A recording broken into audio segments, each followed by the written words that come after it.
Assalamualaikum warahmatullahi wabarakatuh. Waalaikumsalam warahmatullahi wabarakatuh. Alhamdulillah, nahmaduhu wa nasta'inuhu wa nastaghfiruh wa na'udzu billahi min shururi anfusina wa min sayyiati a'malina may yahdihillahu fala mudhillalah wa may yudhlil fala hadiyalah.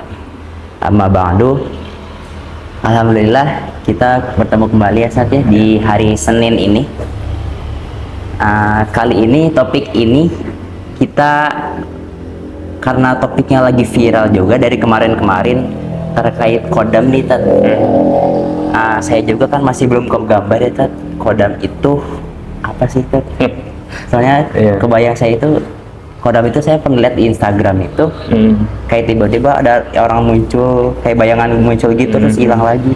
Iya. Cuman kebayangnya itu aja sih Tat. Sebenarnya kodam itu apa sih Tat? Bismillahirrahmanirrahim ya. Jadi mengenai kodam, jadi sebenarnya kan kodam itu asalnya dari bahasa Arab ya. Ya khudumu, ya khidmah, itu satu akar dengan khodam tuh. Artinya khodam itu adalah istilah yang digunakan oleh ya orang-orang ya untuk menggambarkan sosok jin yang sebenarnya tugasnya membantu ya dalam tanda kutip, membantu orang untuk ya melakukan apa yang dia inginkan gitu. Nah jadi kalau orang bilang khodamnya si ini gitu ya, berarti itu kurang lebih ya jin pembantu si ini gitu, si fulan misalnya. Jadi misalnya disebutkan khodamnya mufti misalnya siapa misalnya ular gitu ya, berarti ada roh ular yang membantu mufti misalnya kayak gitu. Nah, jadi kurang lebih sih kalau khodam ya definisinya itu sih kalau kita bahas dari segi syariat ya, yang kita tahu sebatas itu gitu khodam. Nah yang menarik sebenarnya jenis jin ini tuh apa namanya, atau khodam ya, atau pertolongan yang memberikan pertolongan itu sebenarnya tidak baru gitu ya. Ini bukan sesuatu yang baru, sebenarnya udah lama banget dibicarakan, baik di negeri kita di Indonesia udah lama banget orang pakai khodam-khodaman gitu. Apalagi kalau kita bicara zaman dahulu ya, belum ada Islam kan luar biasa tuh, belum ada agama gitu ya, jadi orang udah main dukun-dukunan dan seterusnya dan perkhodaman. Atau kalau kita tarik lebih jauh sebenarnya bahkan Nabi Sulaiman juga bisa dibilang ada khodam dalam tanda kutip ya, karena kan Nabi Sulaiman kan punya pasukan dari jin ya gitu. Nah jadi ya itulah definisi khodam ya yang luas gitu ya. Saya rasa ini memang perlu banget sih buat kita bahas kayak gimana pada akhirnya. Jadi kalau misalkan si jinnya itu ngebantu, berarti sama manusia itu udah ada keterikatan gitu ya, atau janji atau apa gitu. Ya sebenarnya kalau masalah ini kan apa ya, perlu dibahas sama memang ahli perjinan gitu ya. Kalau saya sebenarnya bukan ahli perjinan, cuman yang pasti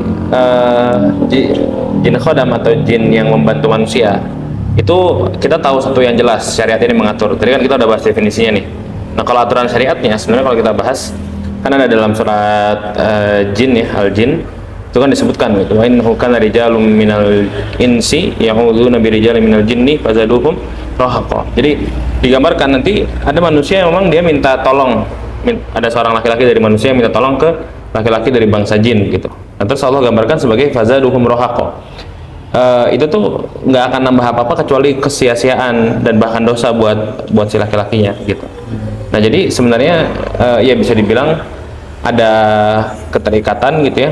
Saya kurang tahu jelas ada hubungan-hubungan, ada kontrak-kontrak, yang saya tahu ada semacam itu ya, yang pasti ada kontrak-kontrak. Tapi bagi kita, bagi seorang muslim, yang pasti pertolongan itu baik dengan kontrak maupun tidak dengan kontrak itu adalah sesuatu yang sia-sia bagi seorang muslim ya, harusnya nggak ada apa-apanya gitu. Terus kalau terkait kodam di zaman sekarang itu kan jadi bahan apa ya, bahan meme gitu ya, terus candaan gitu ya. Jadi bahan candaan, bahan yang lain-lainnya. Tapi kalau misalkan ada orang nih yang nganggep serius kodam itu serius banget, jadi dipelajarin sampai kayak kepengen punya kodam gitu, itu di Islam tuh boleh nggak sih Kak? Iya. Nah jadi ini baru bagus kita bahas kan, karena kan lagi rame masalah cek kodam ya. Jadi sekarang mah bukan hanya orang yang serius kan, orang bercanda juga banyak kan sebenarnya kan. Dia bercanda buat nyari cek kodamnya apa gitu kan, terus akhirnya bercandaan itu dia bawa kemana-mana. Misalnya ya, saya punya temen tuh dia dia cek kodam apa misalnya ya, tikus Jawa kalau nggak salah. Akhirnya teman-temannya ngejek dia, oh tikus Jawa gitu ya. Nah jadi saya rasa sekarang isunya bukan lagi hanya mereka yang serius ya, serius cek kodam terus kemudian punya jin atau nyari jin gitu ya. Saya rasa isunya justru berkembang pada mereka yang memang nggak serius juga tuh, jadi bercanda nih, tapi bisa jadi salah nih, bisa jadi fatal kalau misalnya tidak diperhatikan gitu. Nah jadi kalau dalam Islam gitu ya, sebenarnya kita harus meyakini pertama-tama bahwa izin itu ada, itu yang pertama nih, hukum asalnya gitu ya. Izin itu ada, itu kan bagian dari keimanan kita kepada Allah ya. Iman kita kepada Allah, iman kita kepada para malaikat, ya kan, iman kepada kitab-kitab, kepada Rasul, kan itu semua kan membicarakan mengenai jin kan. Mereka memberitakan mengenai jin ya kepada kita gitu. Jadi Al-Quran ada, terus Rasulullah pernah bersabda mengenai masalah jin kan. Rasulullah pernah bahkan dakwah ke bangsa jin kan di Bani Nakhlah dan seterusnya. Jadi pertama-tama kita harus meyakini ya, seorang muslim itu 100% meyakini bahwa jin itu ada gitu. Dia makhluk gaib yang ada gitu. Itu yang pertama. Jadi jangan sampai kita ngebahas cek kodam ini kemudian kita bilang jin itu nggak ada gitu, ya kan? Jadi menafikan jin 100% gitu. Padahal nggak juga gitu. Jadi itu pertama kita sebagai seorang muslim tahu nih. Itu yang pertama tuh. Nah yang kedua, tapi urusan hal-hal yang gaib itu tidak ada yang tahu kecuali Allah Subhanahu wa taala. Jadi yang benar-benar tahu urusan gaib itu hanya Allah. Selainnya manusia gitu ya manusia lah ya. Itu mereka tidak benar-benar tahu masalah gaib gitu. Nah, ini hukum yang kedua gitu ya, bahwa tidak ada yang mengetahui yang gaib hanya kecuali kepada Allah Subhanahu wa taala. Dan Rasulullah pun diberikan informasi lah dari Allah mengenai hal yang gaib. Tapi selain Allah atau Rasulnya yang dikabarkan, ya manusia itu nggak punya hak masalah-masalah yang gaib gitu. Nah, jadi masalah perdukunan atau orang-orang yang tahu masalah gaib dan seterusnya, nah ini kan jadi pertanyaan gitu.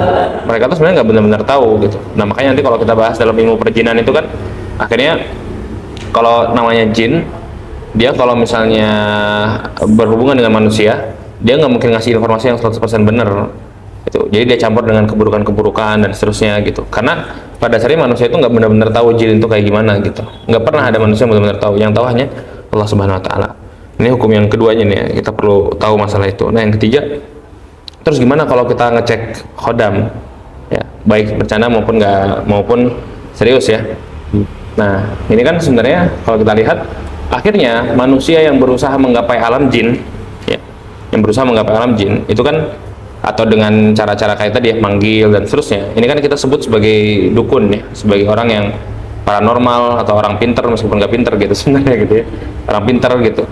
Nah artinya kan gini, artinya kan pada saat kita datang ke orang dan bertanya tentang khodam kita misalnya kan, cek khodam dong gitu ya, kita belum bahas ini percaya atau nggak percayanya ya. Cek khodam artinya kan kita mendatangi seseorang yang dinilai sebagai orang yang punya hubungan dengan bangsa jin kan ya, atau ya dukun, ya peramal dan hal semacam itu tuh. Pada dalam bahasa Islam tuh disebut kahin, tukang sihir gitu ya, atau arrafan atau arraf, ya samalah, dukun ya dan seterusnya tuh. Nah kalau kita sudah mendefinisikan itu, nah maka ini masuk ke dalam hadis Nabi SAW. Ada kurang lebih 2 hadis yang bisa menjelaskan mengenai situasi inilah. Yang hadis yang pertama itu hadis riwayat Ahmad, disebutkan oleh Rasulullah SAW, ya, man ata kahinan au arrafan yusaddiquhu bima yaqul faqad kafara bima unzila ala Muhammad. Nah jadi hadis riwayat Ahmad itu bilang, siapa yang datang ke seorang kahin ya, seorang tukang ya, seorang dukun gitu ya, atau tukang sihir dan seterusnya, lalu kemudian dia membenarkan apa yang dikatakan oleh mereka ya, faqad kafara bima unzila ala Muhammad, maka dia telah kufur terhadap apa yang diturunkan kepada Nabi Muhammad SAW. Nah meskipun nanti kufur di sini harus diartikan dengan baik ya, jadi apakah langsung berarti kalau cek khodam kafir gitu ya? Nah ternyata enggak juga. Para ulama menjelaskan, sebenarnya mayoritas menjelaskan kufur di sini bukan kufur yang mengeluarkan orang dari Islam, tapi bahasa syariahnya tuh kufrun duna kufrin gitu ya. Jadi kekufuran di bawah kekufuran. Maksudnya apa? Maksudnya adalah perbuatan yang dibenci saja, perbuatan yang kafir, perbuatan yang buruk, tapi orangnya nggak dianggap kafir gitu ya. Jadi ini perlu diperjelas juga tuh. Jadi jangan sampai nih sedikit-sedikit kita tahu teman kita cek khodam, terus oh kafir lo gitu, jangan juga ya kan ya. Itu perlu diperjelas. Nah kenapa kayak gitu? Ada 2 penjelasan. Yang pertama adalah hadis Nabi SAW yang lain. Hadis Nabi yang lain bilang, hadis riwayat Muslim ya, beliau bilang, man ata arrafan yasaluhu an syai' gitu ya. Siapa yang mendatangi seorang dukun kemudian dia bertanya terhadap dukun itu sesuatu, lam tuqbal lahu arba'ina salatan arba'ina lailah. Maka dia nggak diterima salatnya 40 hari gitu. Nah, kata Imam Nawawi, maksudnya nggak diterima 40 hari gimana? Apa artinya nggak usah sholat? Nggak juga. Kalau gitu kan habis cek kodam nggak usah sholat gitu kan. Nah, enggak, tapi dia itu nanti tetap wajib sholat, tapi tidak diterima pahalanya, tapi tetap wajib gitu buat sholat. Nah, tapi hadis ini menjelaskan sebenarnya bahwa orang yang datang ke dukun itu dia nggak langsung otomatis kafir. Buktinya dia masih dianggap muslim kan di hadis yang ini kan. Dia nggak diterima aja sholatnya 40 hari gitu. Itu yang pertama. Yang kedua, ya penjelasan lainnya, buktinya Nabi Sulaiman itu kan ada hubungan dengan jin kan, dan seterusnya. Nah, maka kita tidak mengatakan mereka yang cek khodam itu kemudian kafir gitu ya. Ini tidak sampai sejauh itu. Tidak sampai sejauh itu, tapi yang pasti dia ada konsekuensinya lah, dia ada dosanya dan seterusnya gitu. Nah, dan ini berarti berlaku bagi mereka yang cek khodamnya dia betul-betul cek khodam dan dia percaya dengan si khodam itu. Dan percaya ini yang dianggap kadang-kadang orang itu bercanda tapi dia percaya, iya kan? Jadi misalnya tadi, iya kan, kenyataannya gitu kan. Jadi dia bilang, oh bercanda doang kok, tapi dalam hatinya tuh dia muncul, saya tuh berarti punya khodam ular ya gitu.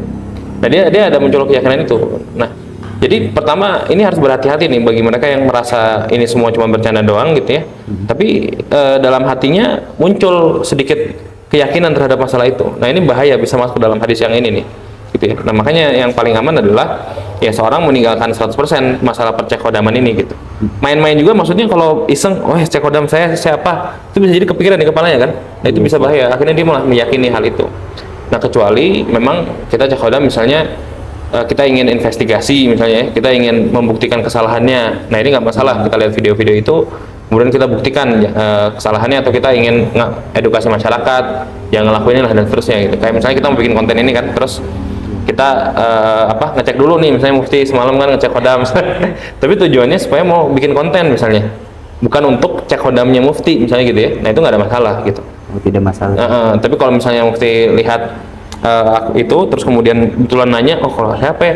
Nah, itu berbahaya tuh, itu bermain-main dengan api lah, ya syubhat paling tidak. Nah, itu bagi yang mereka yang bercanda nih. Nah, bagi mereka yang serius, nah ini jelas-jelas masuk ke dalam yang ini, karena dia yusaddikuhu bima yaqul, karena dia itu membenarkan apa perkataan si dukun tadi gitu kan. Kan si cek yang khodam ini kan ya bisa dibilang dia dukun gitu, baik dia beneran dukun atau bukan kan, tapi yang pasti dia mengklaim bahwa dia mengetahui urusan yang gaib dan kita percaya terhadap apa yang dia katakan gitu, ya kan. Kalau dia beneran meyakini saya ingin cek khodam dan dia menjadi yakin terhadap khodam itu, ya maka ini masuk dalam hadis yang tadi gitu. Dia tidak sampai kepada kufuran, tidak sampai murtad, tapi dia yang mendapatkan konsekuensi, ya diantara tidak diterima salatnya 40 hari, dan amalannya itu disebut sebagai amalan kufur, tapi tidak menjadikannya seorang yang kafir gitu ya. Jadi ya kurang lebih gitulah perinciannya gitu. Jadi ya harus hati-hati sih, bagi saya sih ngapain juga gitu ya, rugi sekali orang yang melakukan ini gitu. Jadi bukan hanya bicara mengenai hukum ya, tapi kalau kita bicara mengenai keuntungannya pun hampir nggak ada ya. Jadi misalnya ya, kita tahu dan kita meyakini gitu, kata Allah kan fazaduhum rahaqa, tahu jin itu tidak akan menambah kita apa-apa gitu, bantuan jin itu tidak akan membuat apa-apa gitu, tidak akan membuat seorang jadi lebih hebat sama sekali, sia-sia sama sekali gitu bantuan dari jin itu gitu. Nah, jadi bagi seorang muslim baiknya ya kita tinggalkan aja sepenuhnya gitu, baik candaan mengenai khodam itu atau ya atau kita bermain api lah dengan cek-cek khodam itu gitu. Terkait tadi ini, kan misalkan mendatangi seorang dukun kan pasti sholatnya tidak diterima kan selama 40 hari. Nah, kalau banyak tuh saya lihat di YouTube gitu mendatangi dukun, jadi kayak misalkan pendapatan dukun dari perharian itu gimana, itu termasuk sholatnya itu diterima atau enggak ya? Misalkan nanya-nanya kayak dukun-dukunnya gitu. Pendapatan kayak tinggal di kenapa bisa jadi dukun gini. Ya kalau itu kan sebenarnya balik ke hadis yang tadi ya, kan kalau di hadisnya kan man ata arrafan yas'aluhu an syai'in gitu ya, siapa yang datang ke seorang dukun kemudian dia bertanya terhadap sesuatu. Nah, pertanyaan itu maksudnya pertanyaan yang berkaitan dengan perdukunannya. Maksudnya misalnya dia bertanya gini, jodoh saya siapa sih gitu, itu kan masalah yang gaib kan. Nah, kalau dia menanyakan hal-hal semacam itu, masalah yang gaib, yang artinya gini, dia berekspektasi untuk hal itu ditanyakan lagi ke jinnya gitu, ke alam gaibnya, atau dia intinya dia bertanya masalah-masalah yang gaib lah. Nah kalau pertanyaan yang sudah seputar itu baru dia masuk dalam hadis ini. Jadi kalau sekedar nanya pendapatan kan nggak perlu nanya jinnya kan, dia bisa jawab sendiri kan. Nah artinya dia datang ke dukun itu sebagai dukun profesi gitu ya. Maksudnya dia nanya sebagai manusia dengan manusia. Dia bukan nanyain masalah yang goib, dia masalah yang real manusia gitu. Nah maka insya Allah kalau masalah-masalah itu sih nggak akan sampai masuk ke dalam hadis itu gitu. Jadi kalau misalkan nanya-nanya ke dukun kayak pendapatan, misalkan melakukan penelitian skripsi nih ke dukun-dukun gitu. Apalagi kayak gitu. Aman berarti ya? Tetap. Aman. Apalagi kalau hal seperti itu ya aman lah. Apalagi kalau misalnya penelitian itu fungsinya buat edukasi masyarakat, bukan hanya aman, itu bisa berpahala gitu bahkan gitu. Tapi bukan edukasi supaya datang ke dukun ya, maksudnya edukasi supaya ya menjauhi dan seterusnya gitu. Itu aman sama sekali gitu, insya Allah nggak ada masalah. Ada pertanyaan sih dari teman-teman juga nih. Yang pertama tuh, dapat penghasilan dari cek kodam itu hukumnya gimana itu? Misalkan di TikTok nih, kan kalau mau cek kodam harus bayar dulu gitu. Itu kalau dapat penghasilan dari walaupun cuma main-main seperti itu hukumnya gimana ya? Ya kan para ulama membahas ya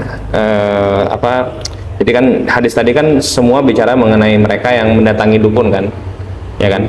Nah terus para ulama bilang kalau yang mendatangi dukun aja dapat peringatan seperti itu, apalagi dukunnya gitu kan. Nah artinya pertama kita ngomongin dukun itu sudah jelas lah, itu penghasilan tidak halal gitu ya, penghasilan dukun itu. Nah tapi terus orang yang cek kodam ini gimana, dia masuk dukun nggak? Nah selama yang dia bicarakan adalah masalah yang goib ya, baik itu benar atau enggak ya, baik dia bercanda atau enggak, tapi karena dia bicara masalah yang goib ya maka ada dua kemungkinan gitu ya. Yang pertama kalau dia beneran dukun maka dia tidak halal ya, karena dia seorang dukun kan, karena tadi ya yang nanya aja, yang datang aja dapat peringatan keras, apalagi si dukunnya kan. Yang kedua kalau dia bohong ya kan, dia dapat pahala bohongnya gitu. Jadi bagaimanapun si penghasilan didapatkan oleh yang cek kodam ini ya tidak akan bisa dikatakan halal gitu, bagaimanapun gitu ya, apapun situasinya. Mau dia beneran maka dia kena sanksi sebagai dukun, kalau dia bohong ya berarti dia dapat kebohongan ya kan. Ya, kita aja sebagai pekerja biasa misalnya di lingkungan kerja biasa, kita menggunakan banyak cara yang tidak halal, bohong dan seterusnya saja kan bisa membuat harta kita jadi tidak halal tuh kan ya, kalau ada kebohongan-kebohongan yang fatal ya dalam pekerjaan kita. Nah apalagi kayak gini kan, ini jelas-jelas gitu, apalagi kebohongan dia tuh bisa menyebabkan perubahan hidup seseorang gitu ya kan. Jadi dia awalnya ngerasa percaya diri, terus tiba-tiba kodam dia tuh sebutin tikus misalnya, dia jadi aduh ternyata saya tuh yang ngejagainnya kecil misalnya kan. Ini kan hidup orang bisa berubah gara-gara dia kan. Jadi udah sama dia bohong, terus dia ngasih mudarat buat orang lain. Apalagi kalau orang itu percaya kan, wah lebih parah lagi gitu. Jadi ya sama sekali tidak bisa dibilang halal si hartanya gitu, cek kodam gitu. Saya teringat tadi sih kata-kata Ustadz yang misalkan orang mempercayai hal goib. Nah misalkan kalau orang itu kan, saya punya teman di pondok pesantren tuh, dia bisa ngeliat genderuwo gitu, sama bisa ngeliat jin-jin gitu, malah bisa sampai digambarin secara detailnya. Ada yang gambar topi, ada yang rambutnya panjang gitu. Itu tuh gimana ya? Ya indigo lah ya. Indigo gitu. Ya intinya sih gini, intinya kan ada perbedaan ya antara mereka yang tahu perkara goib dan dia memanfaatkan itu untuk kepentingan dia. Nah itu kita sebut dukun tuh, ya kan? Dia tahu atau dia terlibat dalam masalah yang goib, kemudian dia menggunakan itu untuk jadi pekerjaan lah. Ada mereka yang sekedar tahu aja gitu, ya meskipun nanti kita bahas, ada pembahasan panjang lah ya, dia kenapa bisa ngelihat gitu. Kan mungkin nanti ada keturunannya lah dan seterusnya gitu ya, yang punya perjanjian dengan jin dan seterusnya. Nah tapi ini dua bab yang berbeda lah. Jadi mereka bukan dukun, kecuali kalau kita misalnya kemudian datang ke dia, ke teman kita itu, terus minta cenayangan gitu. Nanti gimana ujian misalnya, minta ke situ untuk nanya jin. Nah itu kan jadi kan sama aja dengan perdukunan kan. Jadi selama misalnya dia cuma sekedar ya dia tahu aja lah dunia goib gitu ya dan seterusnya gitu ya, nah itu dia nggak masuk dalam si perdukunan tadi gitu, nggak masuk dalam perdukunan tadi gitu. Jadi ya harus dibedakan lah antara si dukun dan yang indigo yang bukan gitu. Nah meskipun si para ulama menjelaskan ya, mereka yang bisa melihat jin-jin ini memang harus ada treatment sebenarnya. Jadi ini bukan sesuatu yang lumrah lah, bukan sesuatu yang udah sama anak indigo terus diterima begitu saja, jangan gitu. Ya ada permasalahan-permasalahan sebenarnya yang akan timbul. Kenapa? Karena pada dasarnya tadi saya sebutkan bahwa manusia itu tidak akan benar-benar tahu masalah gaib. Jadi kalau ada seorang indigo misalnya, dia bisa melihat. Nah, yang berbahaya adalah yang gaib itu tidak benar-benar dia ketahui gitu. Dia cuma bisa melihat, mungkin tidak akan seluruhnya lah, sebagian saja. Karena yang betul-betul tahu gaib itu hanya Allah Subhanahu Wa Taala kan. Dia itu hanya merasa tahu ini yang gaib yang dia bisa lihat. Gitu. Nah, sehingga yang bahaya apa? Dia akan percaya terhadap apa-apa yang dia lihat tuh. Padahal dia nggak tahu dunia gaib sebagaimana dia tahu dunia nyata, ya kan? Kalau dunia nyata kan kita tahu jelas kan. Saat ada misalnya air, kita bisa bilang ini air gitu. Kalau dunia gaib, meskipun di dalam penglihatan dia ngeliat sesuatu yang gaib, itu belum tentu 100% benar. Gitu. Karena yang tahu gaib itu hanya Allah. Manusia itu cuma tahu sedikit aja, gitu, bagian dari hal yang gaib. Kalaupun dia bisa melihat. Gitu. Nah, maka orang-orang kayak gini sebenarnya idealnya memang harus ada treatment lah. Pada akhirnya supaya menghilangkan hal-hal semacam ini gitu, karena bisa mengganggu kehidupan. Allah. Kurang lebih seperti itu sih cek kodam gitu ya. Untuk pertanyaan sih sebenarnya sudah dijawab tadi, soalnya ada yang bertanya kodam itu apa, apakah kodam benar-benar ada. Iya. Sepertinya sudah terjawab tadi. Okay. Kurang lebih itu sih materi dari topik kita hari ini. Semoga untuk teman-teman yang menontonnya menambah wawasan lagi, dan jangan sampai juga mempercayai betul-betul sampai percaya banget itu jangan sampai ya. Kali ini cukup sekian. Kita tutup dengan bacaan hamdalah. Alhamdulillahirabbil alamin. Assalamualaikum warahmatullahi wabarakatuh. Waalaikumsalam.